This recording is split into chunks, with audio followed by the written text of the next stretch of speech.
नमस्कार, मी किरण. आपलं ग्लोबल महाराष्ट्र 24 न्यूजच्या बुलेटिनमध्ये मनपूर्वक स्वागत.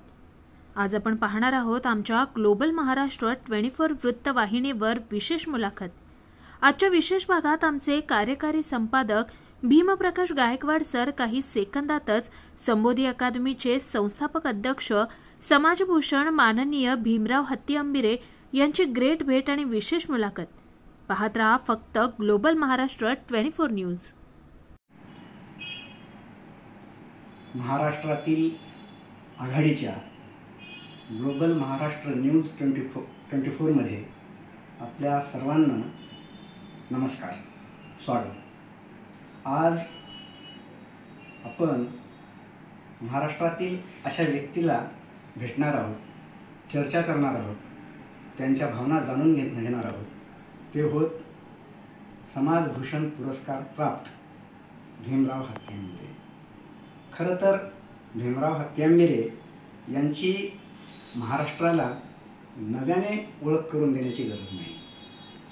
सामाजिक क्षेत्र असो, धर्मक्षेत्र असो, किंवा मग मध्यंतरीचा थोडासा काळ जर आपण वजा केला तर राजकारण असो, प्रत्येक ठिकाणी त्यांनी आपल्या योगदानानं महाराष्ट्रात आपली वेगळी ओळख निर्माण केली. तेव्हा लगेच आपण त्यांना बोलतं करूया. भीमरावजी, जय भीम. जय भीम. ग्लोबल महाराष्ट्र न्यूज 24 मध्ये आपले मनापासून स्वागत. आणि पहिल्यांदा आमच्या चॅनलच्या वतीनं आपलं आभारी आहे. गुणवत्ता अधोरेखित होत असते, थोडासा वेळ लागतो. तसंच आपल्या बाबतीत काहीसं झालेलं आहे असं मला वाटतं. नुकतीच आपली राष्ट्रवादी काँग्रेस पार्टी शरदचंद्र पवार मध्ये महाराष्ट्र राज्याची उपाध्यक्ष म्हणून नियुक्ती करण्यात आलेली आहे. गुणग्राहकता कशाला म्हणतात हे शिकायचं असतं, ते फक्त शरद पवार यांच्याकडूनच. आणि नेमकं तेच झालं. आपल्याकडे गुणवत्ता आहे, पण अधोरेखित करण्यासाठी गुणग्राहकता असावी लागते. शरद पवार साहेबांनी नेमकं ते हेरलं आणि आपली नियुक्ती केली. आपण कसं बघता?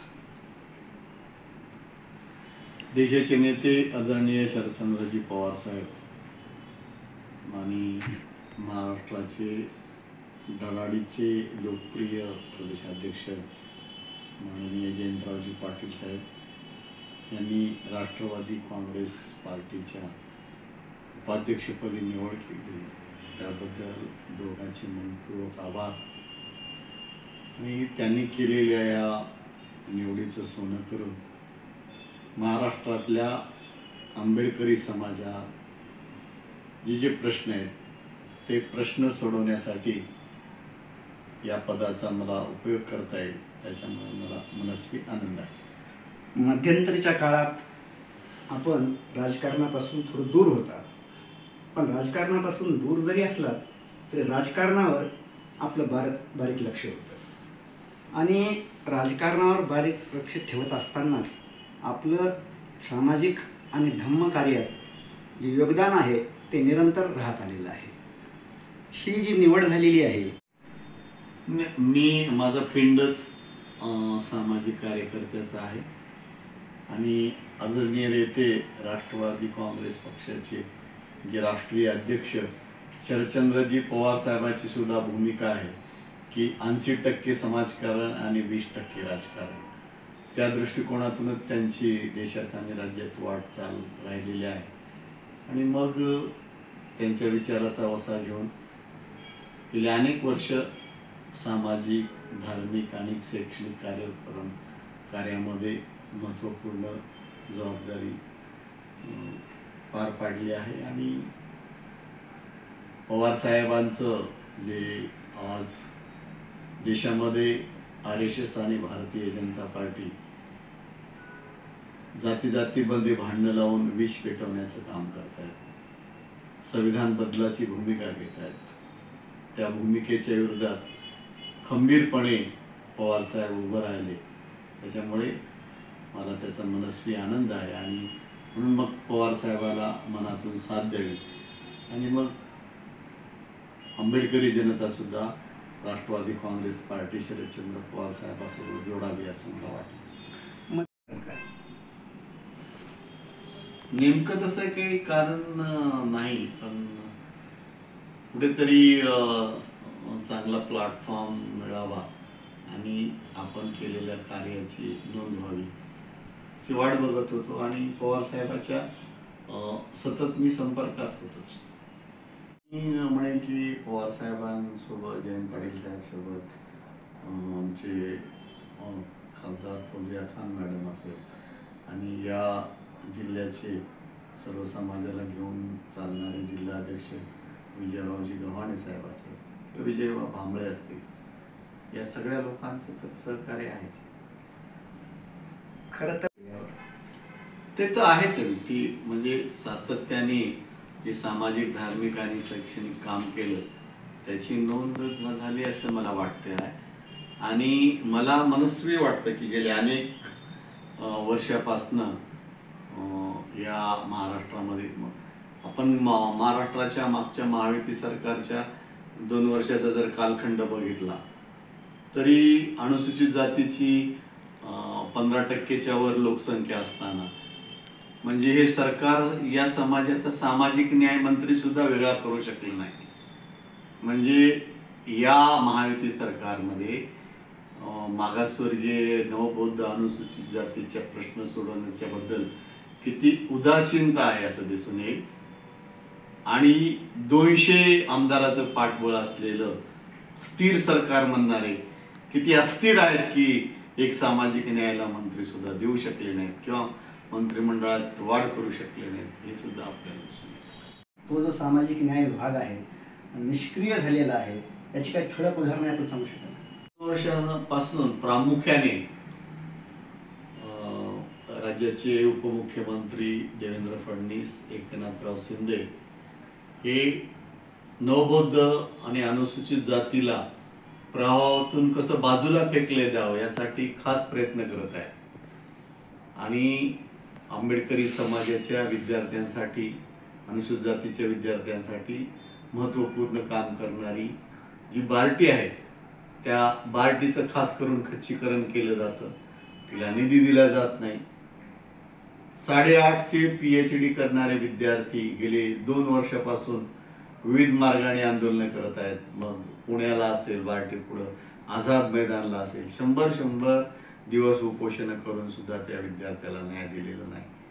स्वाधार योजनेतल्या त्रुटी दूर करून सोपी करून लोकांना फायदा व्हावा विद्यार्थ्यांना, त्याच्यासाठी विद्यार्थी, त्याच्यासाठी राज्यभर स्वाधारचं आंदोलन उभं राहिलं, त्याची या शासनाने दखल घेतली नाही.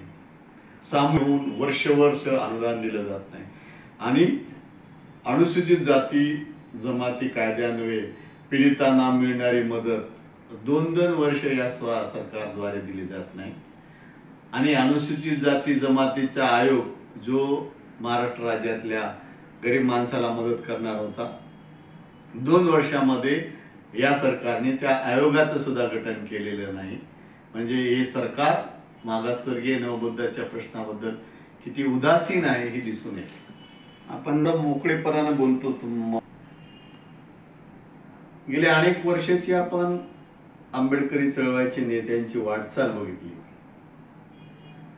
किंवा ज्या आंबेडकरी नेत्यांना आंबेडकरी जनतेने भरभरून प्रेम दिलं ते नेते आज समाजाच्या प्रश्नावर बोलायला तयार नाही. आणि माझा हा आरोप नाही, पण ही सत्यस्थिती आहे की आंबेडकरी जनतेच्या प्रेमावर मोठे झालेली आज नेते आज भारतीय जनता पार्टीला डायरेक्ट किंवा इनडायरेक्ट मदत करण्याचा प्रयत्न करत आहेत. त्यामुळे त्यांचं आपले मालक काय म्हणतील या गोष्टीमुळे आपल्या आंबेडकरी समाजाच्या प्रश्नावर त्यांचं अजिबात लक्ष नाही. तुम्ही जाणकार पत्रकार आहात. 2 वर्षामध्ये सामाजिक न्याय विभागाच्या माध्यमातून समाजावर जो अन्याय होतो त्या अन्यायाच्या विरोधात कुठल्या नेत्यांनी लढा उभा केला ते मला दाखवा. पण आज जनता रिपब्लिकन नेत्याच्या मागे राहिले नाहीत. त्याच्यामुळे नेते एक जरी झाले तरी जनता त्यांच्या पाठीशी राहणार नाही. महाराष्ट्रातल्या आंबेडकरी जनतेने आज आदरणीय नेते शरदचंद्रजी पवार साहेब आणि महाविकास आघाडी सोबत राहण्याचा ठाम निर्णय घेतलेला आहे. आणि हे काही हे नेते करत नाहीत, तर हे करून आणण्यासाठी महाविकास आघाडीला गेलेला आंबेडकरी मतदार आहे ते बाजूला जाण्यासाठी काही लोक खास प्रयत्न करत आहेत. पण ते प्रयत्न हाणून पाडतील आंबेडकरी जनता असा मला विश्वास आहे. जर आपण अभ्यास केला तर कुठं ना कुठं ज्याला आपण बेस वोट म्हणतो, बौद्धांचं बेस वोट, ते देखील बौद्धांचं बेस वोट महाविकास आघाडीकडं मोठ्या प्रमाणावर गेलेलं आहे. असं मला असं वाटतं की आंबेडकरी जनता फार शून्य आणि सुजान आहे आणि जनतेने आता हेरलेलं आहे की हे जे आपण जे तथाकथित नेते निवडलेले आहेत ते आपला प्रश्नापेक्षा आपल्या स्वतःचा गल्ला कसा भरता येईल याच्यात ते पाठीमागे लागलेले आहेत आणि समाजाचे प्रश्न ते सोडवण्यास तयार नाही. त्याच्यामुळे जनता त्यांच्यापासून दूर गेलेली आहे आणि त्यामुळे सगळ्यांनी प्रयत्न करून सुद्धा जवळपास आंबेडकरी जनतेचे 80% वर महाविकास आघाडीला मतदान मिळालेलं आहे आणि आता विधानसभेमध्ये तर ते जवळपास 90% जवळपास जाईल. आणि आंबेडकरी जनता या महायुती सरकारला प्रचंड कंटाळलेली आहे आणि ते केव्हा निवडणुकीची वाट बघतायत. आंबेडकरी जनता आणि महाराष्ट्रातली तमाम जनता एक होऊन येत्या ऑक्टोबरमध्ये महायुती सरकारला घरी पाठवल्याशिवाय राहणार नाही याचा मला विश्वास आहे. आणि जे काही पक्षाची ध्येय धोरणं असतील किंवा एकूणच निर्णय प्रक्रिया असते त्यात तुम्हाला आता आंबेडकरी जनतेच्या वतीने नाही, मला तर एकदम धक्का बसला की मला राज्याचं उपाध्यक्ष केलं. मला हे एवढं मोठं पद मिळेल अशी अपेक्षा नव्हती. पण आदरणीय पवार साहेब आणि जयंत पाटील साहेबांनी विश्वास टाकला आणि तुम्ही वर्गमित्र असल्यामुळे तुम्ही मला ओळखता की मी जिथं जाईल तिथे आपल्या समाजाच्या पदरात काही पाडून घेता येईल का त्यासाठी मागे प्रयत्न केले आणि पुढे प्रयत्न करेल आणि वेळ प्रसंगी माननीय नेते पवार साहेब जयंत पाटील साहेबांचा सोबत माझ्या समाजाला न्याय मिळाला यासाठी भांडेल कायम संपर्कात आहोत. आणि तुमचं काम मी बघितलेलं असल्यामुळं जवळून आणि मी ग्लोबल महाराष्ट्र न्यूज 24चा आता कार्यकारी संपादक असल्यानं आम्हाला अजिबात धक्का बसला नाही. कारण हे अपेक्षित होतं. उलट मी तर असं म्हणेन कुठं ना कुठं थोडा वेळ लागला, काय हरकत नाही. थोडा जर वेळ जरी लागलेला असला तरी तुम्ही जे आहे येणाऱ्या काळामध्ये आंबेडकरी जनतेच्या वतीनं आंबेडकरी जनतेच्या भावना त्या ठिकाणी व्यक्त कराल याची आम्हाला पूर्ण खात्री आहे. त्याचबरोबर आता केवळ आपण आंबेडकरी जनतेचेच लीडर राहिलेले नाही, तुम्हाला राज्याचं बघायचं आहे.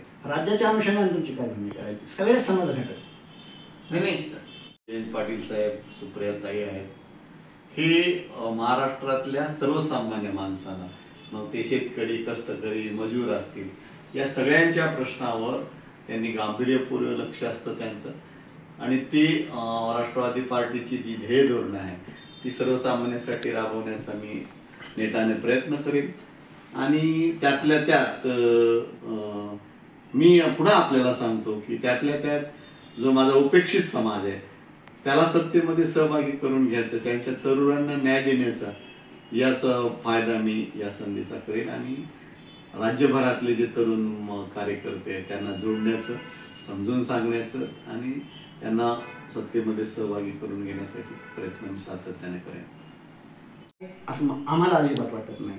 आणि म्हणून भावी आपल्या आगामी वाटचालीसाठी आपल्या कार्यासाठी शुभेच्छा देत असताना शेवटी मी एकच म्हणेन आणि विचारली तुम्हाला पर्टिक्युलरली आंबेडकरी जनतेसाठी आपला काय संदेश असेल. त्याचं कारण असं आहे, अलीकडंच सर्वोच्च न्यायालयाने निकाल दिला आहे ब गटाच्या संदर्भातला. त्या निकालावर आपण टीका टिप्पणी करू शकत नाही, पण निकालाचा थोडासा अभ्यास करून कुठं ना कुठं या निकालामुळं तुम्ही ज्या समाजासाठी धडपड करत आलेला आंबेडकरी समाज, त्यांना तुम्ही काय सांगाल? नाही, मला जी निकालावर जरी टीका टिप्पणी तरीही RSS आणि भारतीय जनता पार्टीचा अजेंडा सर्वोच्च न्यायालय राबवते काय अशी शंका येण्याइतपत निकाल आहे. आणि जे काही मोदी सरकारचं जे धोरण आहे की संविधानाने दिलेल्या सगळ्या स्वायत्त संस्थेवर आघात करून आपल्या मनाप्रमाणे त्यांना राबवण्याचं जे काम चाललं, वाकवण्याचं जे काम चाललंय, तशाच पद्धतीचा हा निकाल आहे असं मला वाटतं. या निकाला कारण RSS आणि भारतीय जनता पार्टीचा मूळ उद्देश आहे की जाती जातीमध्ये समाजात भांडण लावणे, देशामध्ये द्वेष पसरवण्याचं काम, आणि या निकालामुळं द्वेष वाढण्याचं काम होईल. मला हे स्वतःला पण वाटतं की अनुसूचित जाती जमातीतल्या उपेक्षित वर्गाला न्याय मिळाला पाहिजे, तेही मुख्य प्रवाहात आले पाहिजे. शासन म्हणून शासनाकडे करण्यासारख्या अनेक गोष्टी असतात. शासन म्हणून मोदी सरकार या अनुसूचित जाती जमातीच्या कल्याणासाठी फेल झालेलं आहे आणि म्हणून ते चांगल्या योजना देऊ शकल्या नसतात. पण अबकडं देऊन त्या अशा पद्धतीचे ते समाजात द्वेष करण्याचा प्रयत्न करत आहे. अबकडमुळे फायदा होतो असं मला कधी वाटत नाही, कारण आपल्या महाराष्ट्रामध्ये FJNT मध्ये अबकड आहे, त्याच्यामध्ये किती समाजाचा फायदा झाला. जे समाज आणि जो समाज शिकतो, जो धडपड करतो, जो प्रयत्न करतो, म्हणजे अनुसूचित जातीतलंच नाही, तुम्ही सगळ्या जाती धर्माचं, मराठा समाज, ब्राह्मण, सगळ्या समाजातले जे उदाहरण घेतले तर जे विद्यार्थी, जे तरुण धडपड करतात, प्रयत्न करतात, त्यांनाच यश मिळते. त्याच्यामुळे धडपड करणाऱ्याला यश मिळणार आहे. अबकड झालं म्हणजे घरी बसून कोणाला काही मिळणार नाही. तर प्रयत्न स्पष्टपणे असं वाटतं की मोदीचा अजेंडा सुप्रीम कोर्ट राबवतं का काय, या निकालातनं त्याचा वास येतो. आता थोडंसं आपण आरक्षणाकडे आलेलो आहोत, त्यामुळं जे काही मराठा आंदोलन, OBC आंदोलन चालू आहे, त्या दोन्ही आंदोलनाकडे आपण कसं बघता? नाही, एकेकाळी राजकर्ता असलेला सगळ्याला पोशिंदा असा मराठा समाज, त्याच्यानंतरचे स्थित्यंतरे आले अनेक वर्षामध्ये, त्याच्यामुळे मराठा समाजातल्या अनेक लोकांना आरक्षणाची गरज आहे, त्यांना मदतीची गरज आहे. त्याच्यामुळे सरकारने त्यांच्याबद्दल गांभीर्याने विचार केला पाहिजे आणि जे काही OBCला हक्काचं आरक्षण आहे त्याच्यावरही अन्याय झाला नाही पाहिजे. OBCला अन्याय न करता मराठा समाजाला आरक्षण देण्याची गरज आहे आणि केंद्र आणि राज्यामध्ये डबल इंजिनचं सरकार आहे, त्यांनी बसून मराठा समाजाला वेगवेगळ्या भूलथापा न देता मराठा समाजाला आरक्षण दिलं पाहिजे आणि मराठा समाजाला आरक्षण मिळावं याचा मला पाठिंबा आहे माझा. न्यूज चॅनलशी अत्यंत मनमोकळ्या आणि नेहमीप्रमाणे धाडसी भावना ज्या आहेत या ठिकाणी व्यक्त केल्या, त्याबद्दल पुन्हा एकदा आभार मानतो. पुढील वाटचालीसाठी आमच्या ग्लोबल महाराष्ट्र न्यूजच्या वतीनं शुभेच्छा देतो. जय जय. तर समाजभूषण भीमराव हत्यामिरीजी, ही मुलाखत आपणास कशी वाटली याबद्दल नक्की कमेंट करा, त्यावर बोला. तुम्ही बोलायला, समाज जर जेव्हा बोलायला लागतो तेव्हा समाजाच्या बोलण्याचं प्रतिबिंब जे आहे सगळ्याच बाबतीत उमटत असतं. त्यामुळं आपण या ठिकाणी व्यक्त व्हाल अशी अपेक्षा व्यक्त करतो. थांबतो.